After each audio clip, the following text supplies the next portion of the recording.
Поминати се сите интервјуа, периодот на жалби е поминат, вработувањето на новите 18 медицински лица во клиничка болница Штип ќе се реализира по завршувањето на изборите. Тој област беше со 18 вработувања.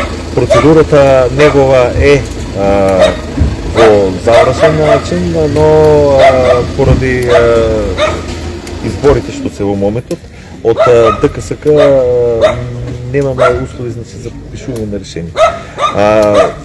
Периодот на интервју на одлука е донесен, периодот на жалби е поминат, значи се чека само завршување на периодот на избори за тие 18 лица што се избрани да потпишат договор. До крајот на годината во клиничка болница Штип се очекува да се спроведе уште еден оглас за вработување. Каде што ќе има повеќе, значи помошен персонал.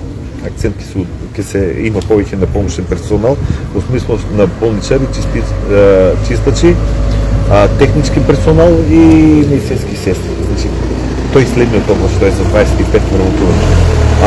И се надевам дека до нова година оптимистички сега може од моја страна, ако успееме да има уште еден оглас.